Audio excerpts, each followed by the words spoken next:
warm greeting to one and all.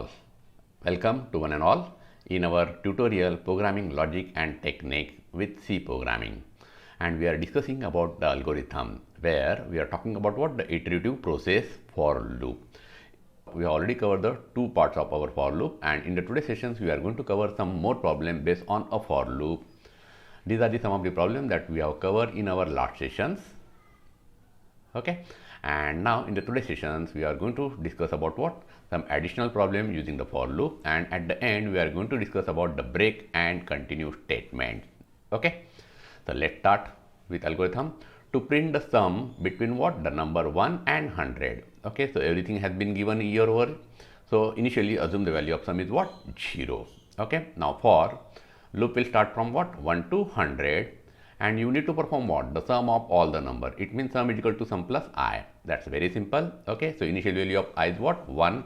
So 0 plus 1, it's a 1. Then the value of I become 2. So previous sum, that is 1 plus 2, it become 3, and this process will be continue up to 100. Okay, and the moment the value of I become 101, the control will be transferred to the next statement because this condition has become false. Okay, and finally what you need to do, simply display the sum and stop. Okay, now based on this you need to perform one assignment. Find the sum of all the numbers between what n1 to n2. Now instead of 1 and 100, what you need to do, you need to accept the value of n1 and n2, and now here I equal to, it should be what n1 to n2, but here we are assuming that the value of n1 is less than n2. Otherwise you can also perform the swapping operations. Okay, you know very well how to perform the swap. Okay, we have already seen this swapping algorithm in one of our previous sessions. Now to print the sum of odd and even number between 1 and 100. Okay, now we want to find out the sum of all the odd number and sum of all the even number separately. So how to do it? Again, initially assume the value of sum of even is 0 and sum of odd is also 0. Then for I equal to 1 to 100, so check whether the number is divisible by 2. If it is so, in that case it is a even, otherwise it's a odd number. Okay, so divide it by 2 and check whether remainder is 0. If it is so, you are going to perform what the sum of even, otherwise the sum of odd numbers, and this process will be continue until 100. So let's start. Initially assume the value of I is what 1. 1 mod 2, remainder is what 1 itself, so it means that number is what odd. So perform the additions of what odd number. Then the value of I become 2. 2 mod 2, remainder is 0. Yeah, so perform the sum of what even, and this process will be continue up to 100. The moment the value of I become 101, the condition become what false. So it means the control will be transferred to the next statement. So what you are going to do, you are going to print both sum, that is even sum and odd sum value, and finally stop. Okay, so again there is a one homework for you. Find the sum of all the odd numbers and even numbers between n1 to n2 instead of 1 and 100. Okay, next, to check a given number is prime or not. Now what done by prime number? A prime number is one which is divisible by only one and itself. Okay, it means it is not divisible by any other number. Now for example, if you want to check whether number 14 is divisible, whether it is a prime or not, so what you need to do, you need to check whether it is divisible by any other number other than 1 and itself. If it is divisible, in that case that number is not a prime, otherwise it's a prime number. Okay, so let's start. Initially what is unknown? The value of number, so accept it. Okay, now one more thing. Suppose if you want to check whether the number 14 is prime or not, so how you can check whether it is necessary to divide it up to n minus 1, that is up to 13? No, even if you check it up to half of its number, that is 7. Okay, after 7 there is none of the number which able to divide a number 14. It means it is not divisible. Even if you try with 8, 9, 10, 11, 12, 13, 14, 13. Okay, so it means the number 14 is not divisible by any other number. Okay, so it means instead of checking up to n minus 1, you can also check it up to its half of its number. Okay, so what you are going to do? So our final value will be what? The number divided by 2. Okay, assume if number is 15, 15 divided by 2 is what? 7.5. So integer of that, it's what? It is a 7 only. It means you are going to divide that number up to 7 only, nothing else. Now initially if you are going to start from what? 2 to fe. Now we know that it is divisible by 1, and we know the number can be divisible up to half of its number. So that's why 2 to final value. Now find out the remainder. Now assume the value of n is what? 9. So its final value will be what? 4. 9 divided by 2 is what? 4.5. So its final value is what? Integer of 4.5 is a 4. So 9 mod 2, remainder is what? 1. So are you going to say that the number is prime? No, you need to check by next number. So it's a 3. Okay.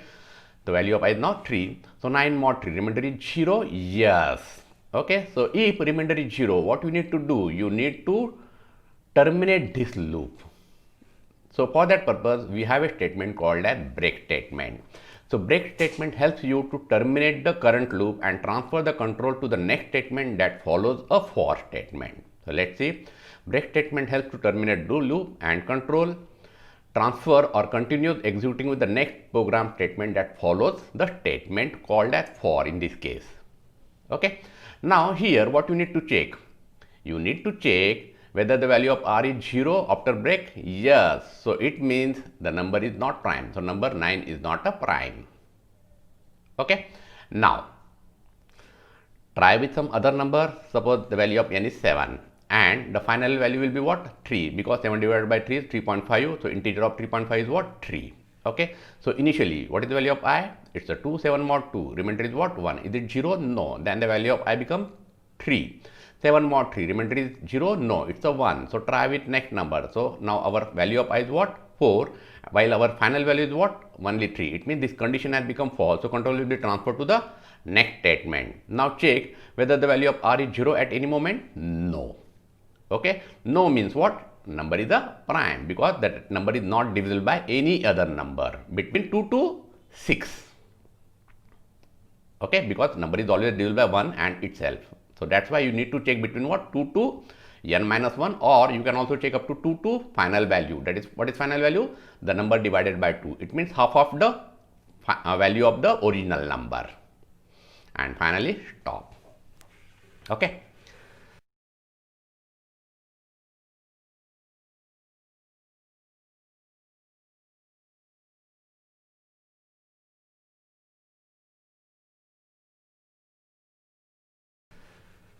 Now, to find the factors of a given number, a factor divides a number completely without leaving any remainder. It means, for example, the factors of 12 are what? 1, 2, 3, 4, 6, 12. It means when you divide a number 12 by any one of this number, the remainder is what? 0. Now, if you take the example 5, 12 mod 5, its the remainder is what? 2. So it means the 5 is not a factor of 12. Okay. So it means we are checking the number from 1 to the number itself. So initially accept the value of n. Okay. Now for I equal to, now assume the value of n is 12. Now 1 to n. What you are going to find out? First of all, you need to find out the remainder and now check whether the remainder is 0. If it is so, display that factor. So for example, initially value of I is what? 1. 12 mod 1. Remainder is 0. Yes. So display that factor. Then the value of I become 2. Now 2 is less than n. Yes. Because what is the value of n? It's a 12. So 2 is less than 12. Yes. Now 12 mod 2. Remainder is 0. Yes. Again display the factor. Then the value of I become 3. 12 mod 3. Remainder is 0. Yes. Display that factor also. Then the value of I become 4. 12 mod 4. Remainder is 0. Yes. Then the value of I become 5. 12 mod 5. Remainder is 0. No. So don't display that factor. You are going to display the factor only when the remainder is 0. And this process will be continue up to 12. Now 12 mod 12. Remainder is 0. Yes. So display that factor also. Then the value of I become 13. 13 is less than 12. No. Condition is false. So control will be transferred to the next statement. Okay. So now here what you are going to do? Simply stop the algorithm. Okay. So again remember, we need to find out what? The factors of a number, given number. So remember, when you are dividing this number, its remainder should be 0. Next, to check a given number is perfect or not. Now what is by perfect? The sum of factors of a given number is again equal to the original number. For example, the perfect divisions of the number 28 are what? 1, 2, 4, 7, 14. And their sum is also what? Again it's a 28. Now remember, we are dividing only up to half of its number. We don't need to divide it up to the number 28. Okay, only half of its number. So what you need to check? The perfect, and we need to find out what? The sum. So initially assume the value of sum is 0. What is unknown? The value of n is unknown, so accept it. Okay. Now for I equal to, initially Assume the value of n is 6. So final value will be what? Only 3, half of its number. Okay. Then for 1 to fv, up to final value, what you are going to check? Find out the remainder and check whether the remainder is 0. If it is so, display the factor and perform its sum. So initially, we are assuming the value of n is what? 6. 6 mod 1 is what? 0. So display that factor and perform the sum. What is the initial value of sum? 0. 0 plus 1 is again 1. Then the value of I become 2. Okay. So 6 mod 2, remainder is 0. Yes. So display that factor and perform the sum. Previous sum plus current value of I. So it becomes 3. Then the value of I become 3. 6 mod 3, remainder is 0. Yes. So again display that factor and perform its sum. Okay. And then the value of I become what? 4. So we need to continue this up to what? Only 3. So condition become false. So control will be transferred to the next statement. So here what you are going to do? First of all, display the value of sum and then check whether this value of sum and the original value, whether they are equal or not. If it is so, that number is what? Perfect number. Okay. Otherwise, the number is not a perfect number. So let's try with some other number. Assume the value of n is 8. So half of its number is what? It's a 4. Now initially 8 mod 1, the remainder is what? 0. So display that factor and perform the sum. Then the value of I become 2. 8 mod 2, remainder is again 0. So display that factor and perform it the sum.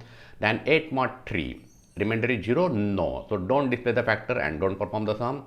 Then the value of I become what? 4. 8 mod 4, remainder is 0. Yes. So display that factor and perform its sum. Then the value of I become 5, but we need to continue it up to only 4. It means this control will be this condition become false, so control will be transferred to the next statement. So display the sum. So that is what? 7. Now check what is the value of n? It's a 8. And what is the value of sum? It's a 7. So 8 equal to 7? No. It means this number is not a perfect number. Okay. Now to find the HCF, that is highest common factors between the two numbers. Now assume the numbers are 6 and 8. So it's the factors of 6 are what? 1, 2, 3, 6, and the factors of 8 are what? 1, 2, 4, 8. So we already seen how to find out the factors of a given number. Okay. Now again here we are dividing only up to half of its number. So assume the value of n1 is what? 6 and the value of n2 is what? 8. So which one is larger? 8. Okay. So half of its number is what? 4. So it means our largest number is what? 4. So we will continue up to iterative statement up to 4 times. So let's see. Initially the two values are unknown, so accept them. Then check which one is larger, whether n1 or n2. If n1, then the largest number will be what? The half of its number. Otherwise n2, the half of n2 number. Okay. Now for example, if the value of n1 is 6, 6 is greater than 8? No. So 8 divided by 2, it means what? 4. So integer of 4 is again 4. So it means your largest number is what? 4. So you are going to iterative this statement up to only 4 times. Now for j equal to 1 to large. So let's see, find out the remainders. 6 mod 1, remainder is 0. Yes. 8 mod 1, remainder is 0. Yes. So both the remainders are 0. It means your highest common factor is what? For a time being, it's a 1. Then continue with the next statement. So value of j become what? Now 2. 6 mod 2, remainder is 0. Yes. 8 mod 2, remainder is 0. Yes. Okay. So both the conditions are true. So your highest common factor is what now? It's a 2. Then the value of j become what? 3. 6 mod 3, remainder is 0. Yes. 8 mod 3, remainder is 0. No. It means both the conditions are not true. Okay. So it means this statement is not going to be executed. Then the value of j become what? 4. 6 mod 4, remainder is what? 2. While 8 mod 4, remainder is what? 0. Again, both the values are not 0. It means what? So your highest common factor will not be a 4. Then the value of j will become what? 5. But we need to continue this statement up to 4 times. Okay. And now this condition become false. So control will be transferred to the next statement. So here what you need to do? Here you need to print your highest common factor. What is that? In this case, it's a 2. Okay. And finally stop. So let's see again. You need to find out what? The highest common factor between these two numbers. So observe that this is a common factor between both this number. You need to find out the common factor, highest common factor between the two numbers. Okay. So in this case, it's what? It's a 2 is the highest common factor between the number 6 and 8. Okay. So that is what we have done in this case. Now to find the LCM, that is least common multiple among the two numbers. So logic is very simple. Okay, the first thing is that you need to find out the highest common factor, that you know very well how to do it. In the previous algorithm we have seen how to find out the highest common factor. Now you need to add only one additional step. What is that? The multiplications of the two number divided by the highest common factor. So now in this case, your two numbers are what? 6 and 8. So perform the multiplications. So it's what? 48. What is your highest common factor? 2. So 48 divided by 2 is what? 24. So your LCM is what? It is a 24. Okay. So once you know highest common factor, then finding the LCM is very simple. Now to find the sum of all the number from 100 to 200 that are divisible by 8. Okay. So everything has been given over here. So initially assume the value of sum is 0. Now for n equal to 100 to 200. Okay. Step value is always incrementing by 1.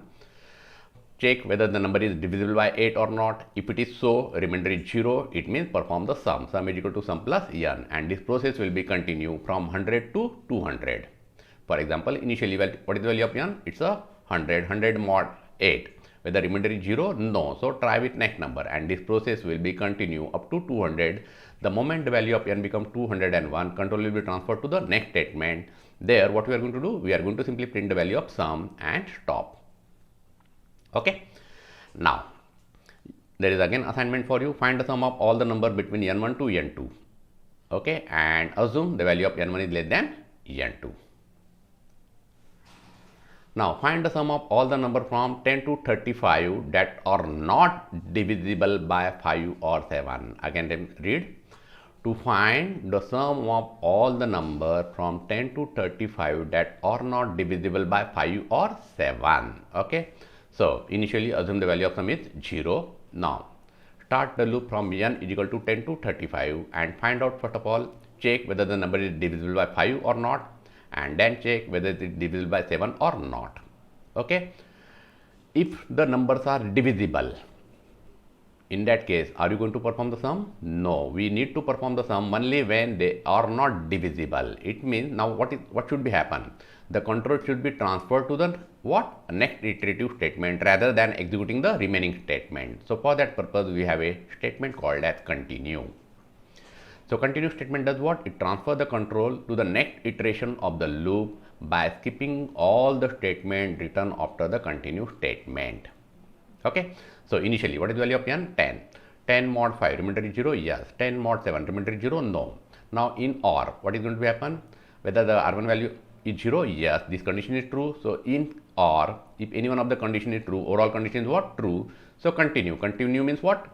Continue with the next iterative values. So now value of n become what? 11. 11 mod 5 remainder is 0? No. 11 mod 7 whether the remainder is 0? No. It means both the conditions are not true. In that case, what is going to be happen? It is going to perform what? The sum.